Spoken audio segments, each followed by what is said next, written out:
네, 다음 코너 이어가 보도록 하겠습니다. 알파경제 김종효 이사 나와 계시고요. 유니스토리 자산운용 김장렬 투자전략본부장도 함께합니다. 어서 오세요. 네, 안녕하십니까. 네. 네, 반갑습니다. 자고 일어나면은 오릅니다. 네, 계속 올라요. 참, 코스닥 오늘 뭐 또 사이드카도 발동이 되고, 자 이제 뭐 뉴노멀 5,300 뭐 이렇게 나오고 있고 6,000포인트 언제 갑니까? 네, 6,000 언제 오가나요?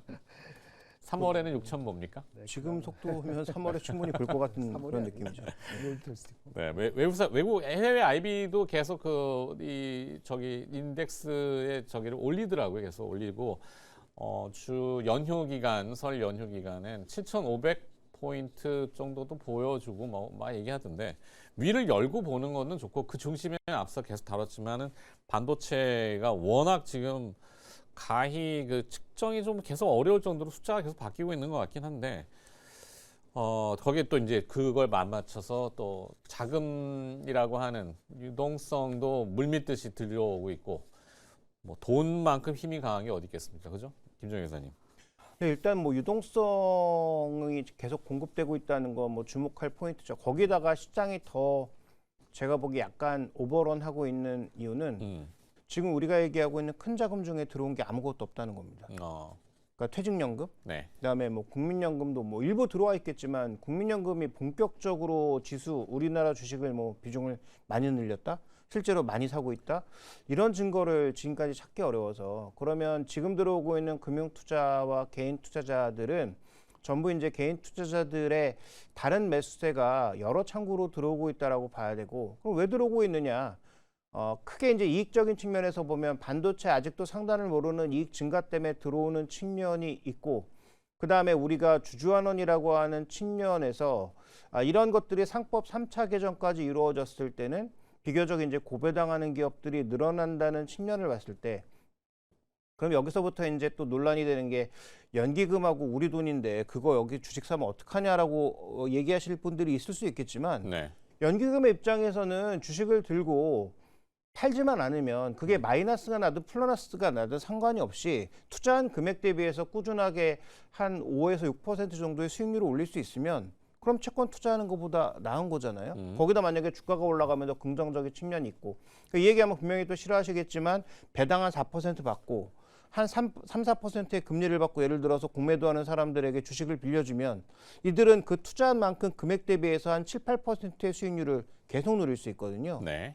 그러면 연기금이 지금까지 한 7% 수익률을 못 내서 계속 욕먹다가 해외 증시가 급등해서 엄청나게 돈을 많이 벌었고, 지금은 또 국내 증시가 올라와서 그와 관련된 돈이 늘어나고 있는데, 투자한 금액 대비해서 7~8%의 수익률을 계속 올릴 수 있는 근거가 만들어지면 투자를 왜 안 하죠? 당연히 해야죠. 그러니까 그런 차원에서 놓고 봤을 때 지금 시장은 뒷단에 대한 걱정을 별로 안 하고 있는 것 같다. 만약에 조정이 온다면 지금 대기하고 있는 그 고객의 탁금이 중요한 게 아니고 퇴직연금이나 이런 쪽에서 들어와서 아마 받쳐줄 것이다라는 그런 기대가 현재 상법 기대의 그 개정 기대를 타고 들어오고 있는 것으로 좀 이해를 해봐야 될 것 같습니다. 네.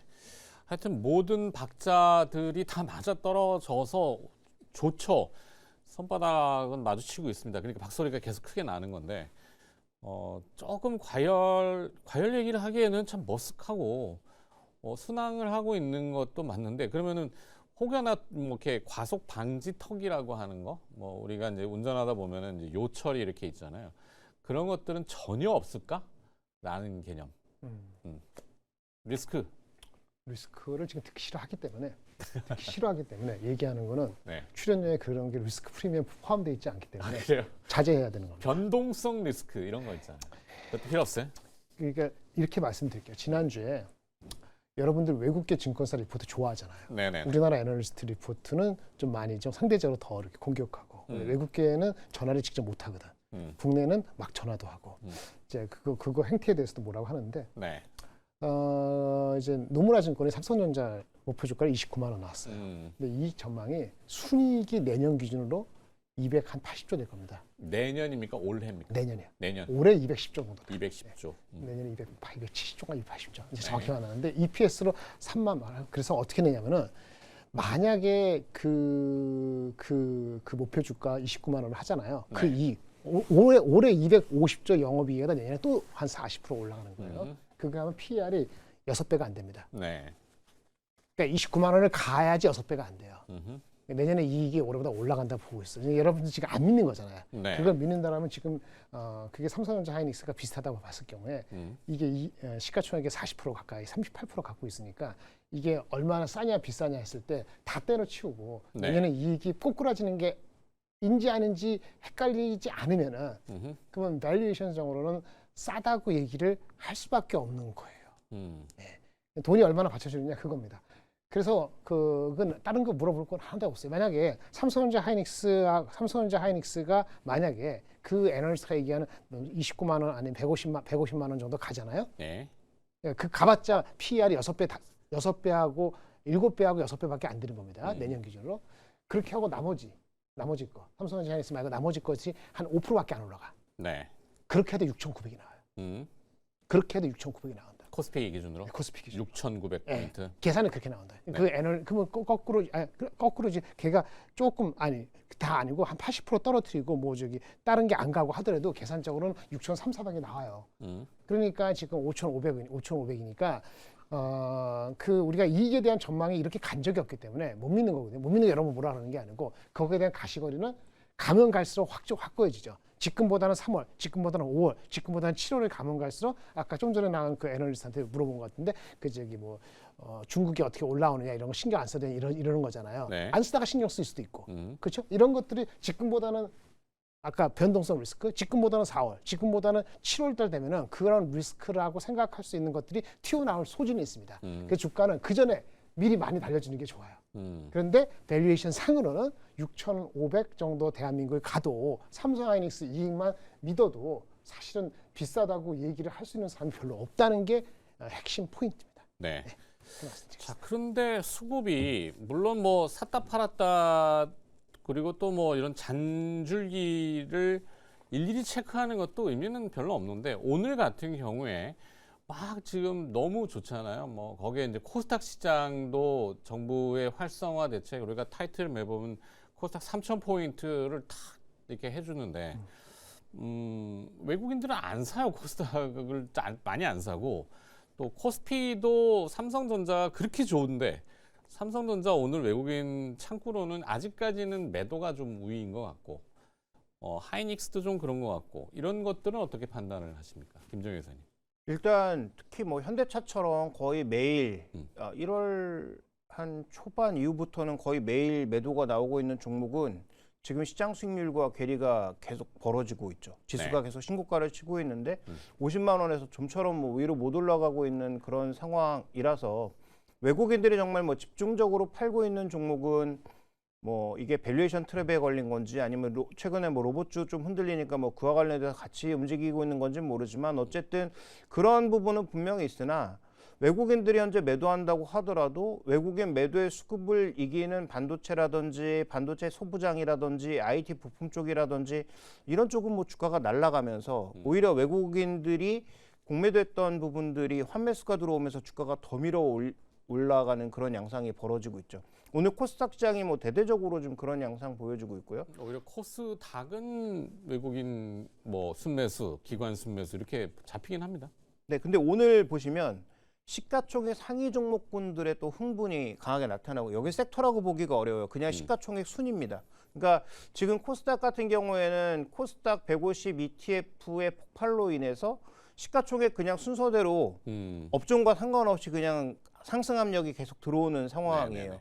그래서 이걸로 인해서 그동안 또 누군가 공매도를 해놨다면 그 공매도는 빠르게 회수될 수밖에 없는 그런 상황인 것이고 그래서 지금 코스닥 시장은 업종이라기보다는 크게 좀 더 맥락이 많이 닿아 있는 것으로 보이고 네. 특히 코스닥 150 ETF에 대해서는 최근에 신뢰를 가지고 사시는 분들이 꽤 많은 것 같습니다. 종목 고르기가 어려우니까. 그렇죠. 그래서 ETF가 워낙 활성화돼 있어서. 그렇죠. 네. 이제 이런 측면의 움직임이 나타나고 있다라는 점을 조금 염두에 두신다면은 오늘 코스닥에서 예를 들어서 뭐 에코프로 그룹이 급등하니까 2차 전지가 좋으냐?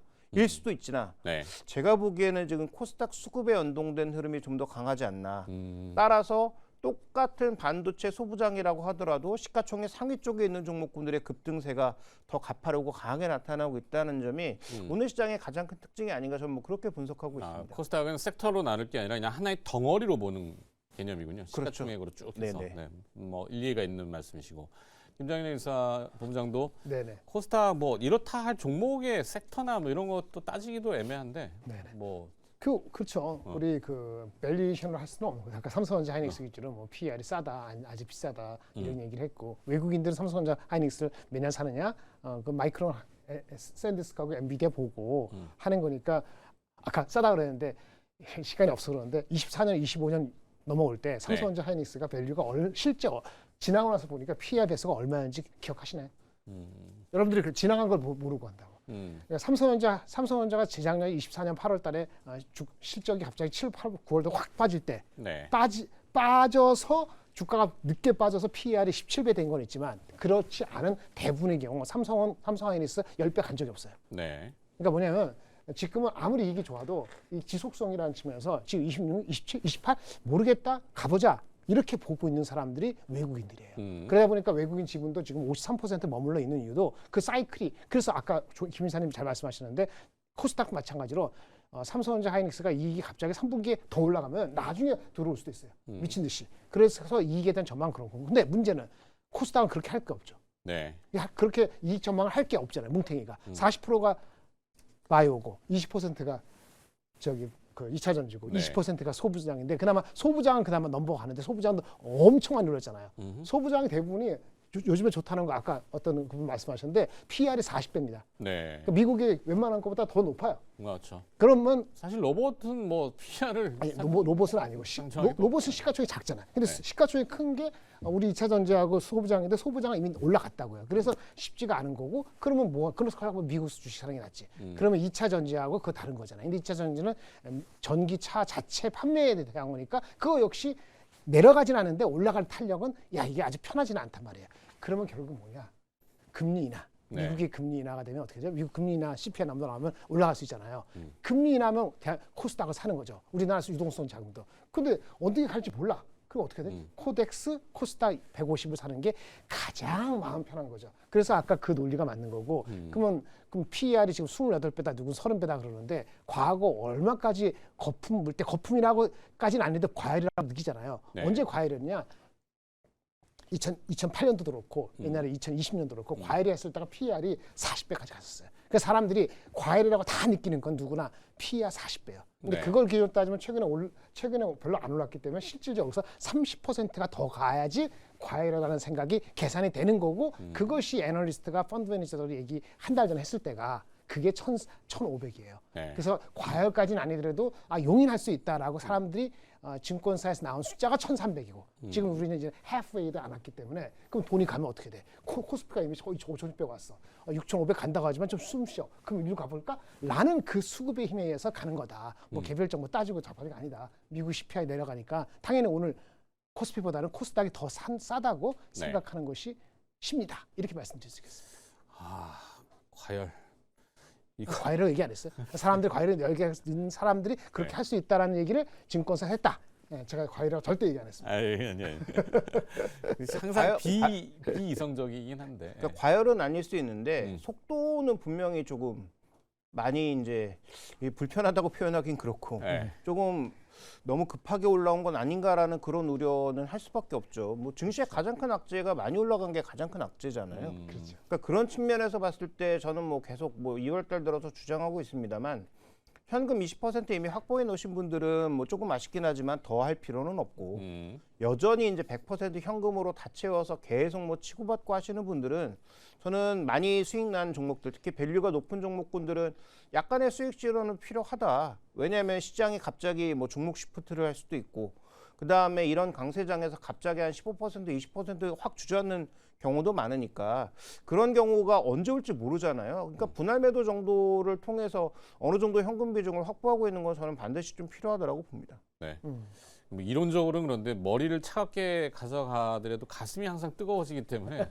손은 가슴을 따라가고 있고 뭐 어떻게 제어가 안 되잖아요. 사실 그 포머라는 거를 매번 얘기하지만 나만 자꾸 소외되는 것 같고 막 이런 이게 감이. 기호지세를 어떻게 활용할 것인가 잘 보셔야 돼요. 기호지세. 기호지세가 무슨 뜻을 알고 있습니까? 그 호랑이의 뭐 이런 기운 아닌가? 그러니까 호랑이 뛰어가는데 뛰어갈 수 있는 말. 내려오지 못하는 거잖아요. 내려오면 죽어요. 네. 잡혀먹을 것 같아요. 근데 언젠가 호랑이가 스스로 속도를 낮추고 이 새끼 뭐야? 그럼 먹을 수 있잖아요. 그러니까 그 직전에 내려가야 되거든요. 네.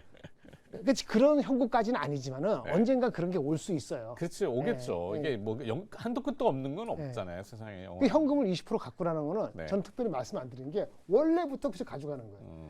트레이딩을 잘하는 사람은 5% 놔두고 그 기관 투자가도 5% 놔두고 다 이빠이 먹입니다. 네. 꽉 먹인다고. 근데 이제 여러분들은 그렇게 못 보잖아요. 아침 저녁까지 할 수 있어요? 그러니까 대부분은 이건 못 하는데도 불구하고 포모가 와서 5% 남겨놓고 다 넣었다. 그러면 그 리스크는 나중에 감내를 본인이 스스로 해야 된다. 그렇게 네. 말씀드릴 수 있겠습니다. 뭐 쓸데없는 걱정을 미리 당겨올 필요는 없겠지만 일단 오늘은 뭐 아무래도 지금 당장 눈에 보이는 리스크라고 한다면은 미과 이란의 문제 싸우는 거. 아니에요. 네. 전쟁. 이것도 변수라면 변수겠죠. 만약에 변수. 접전이 난다면은 영향을 어떻게 줄 것인가. 근데 이제 정말 뭐 심각하게 예를 들어서 미국이 지상군까지 투입하고 뭐 이스라엘도 지상군을 투입해야 되는 그런 수준까지 만약에 간다면은 네. 그러면 이제 그거는 제가 보기에 좀 심각해지는 거고 그다음에 지상군이 들어간다고 이길 수 있는 것도 아니고 일단 첫 번째. 두 번째로는 만약에 지금 이란에 가장 걱정하고 있는 건 그 중거리 미사일들인데 네. 그런 것들이 혹시라도 미국의 뭐 함대에 큰 타격을 준다라고 하면 이제 그건 리스크가 될 수 있는데 지금 뭐 글로벌 유가 움직이는 거 보면 아직까지 그렇게 심각한 리스크로 인지하진 않는 것 같아요. 근데 외신들 파악해 보면은 이란의 지난번 그 타격을 받았던 핵시설 지하 벙커에 깊이 쌓여 다 복구했다고 지금 또 외신은 때리더라고요. 근데 시장은 그런 걸 참 그냥 뭐 복구를 하든지 말든지 아무 의미를 두지는 않아요, 우리. 그러니까 지금 이란의 초음속 미사일이 정말로 날아갔을 때 초음속. 예, 그걸 미국이 방어할 정도의 수준이 다 정말로 돼 있느냐 네. 아니면 아이언돔처럼 촘촘히 짜여 있는 것도 결국은 물량 공세에는 못 버티더라라고 하는 것 정도까지의 충돌이 나타나면 그러면 이제 그건 좀 얘기가 달라질 수 있는데 우리가 그걸 미리 상정하고 지금 뭐 주식을 줄일 수는 없는 거니까. 그렇죠. 네. 그래서 지금 우리는 그 유가로 그 민감도를 판단해 볼 수밖에 없고 유가에 지금 움직이는 민감도로 봤을 때는 정말로 지금 이게 심각하다라고 아직까지 인식하지 않고 있는 것 같아서 만약에 이제 유가의 움직임이 정말 민감하게 움직이면 그러면 이제 그때는 뭔가 좀 비중 조절이라든지 이런 것들을 좀 더 적극적으로 나서볼 필요는 있겠죠. 네, 지금 방산 관련주 이렇게 뭐 잠깐 나오고 있는데 혹여나 대안으로서 시장은 방산이라고 하는 섹터에 대해서는 그렇게 막 많이들 언급을 안 하셨던 것 같은데 우리 김장일 본부장님이 방산 쪽은 좀 어떤 걸까요? 크게 이제 그 평화 협정이라는 게 네. 결국은 된다 이런 게 있었잖아요. 그래서 다시 올라오더라도 그 전고점을 뚫을 수 있을 것이냐 그게 약간 신경이 썼던 거고 또 하나는 이번에 LIG인가 실적이 나왔는데 이 오더 같은 수름이 네. 조금 정체거든요. 네, 그러니까 그런 게 빌미가 돼서 상대적으로 저번에는 뭐죠 변압기 오늘은 조선이 더 확실하다 보니까 상대적으로 약간 밀리는 그런 양상인 것 같습니다. 네. 자, 뭐 두 분 뭐 한마디는 맥락 속에 다 들어있는데 이 김종현 의사는 계속 현금 20% 정도는 확보가 좀 계속 유지하는 게 좋겠고 김장일 본부장은 당분간 시장 즐겨라. 네, 즐거운 시장. 네. 이렇게 마무리하겠습니다. 시간이 좀 짧아서 아쉽긴 한데요. 두 분 고생해 주셨네요. 알파경제 김종효 이사와 유니스토리 자산운용의 김장렬 투자전략본부장이었습니다. 고맙습니다. 네, 감사합니다.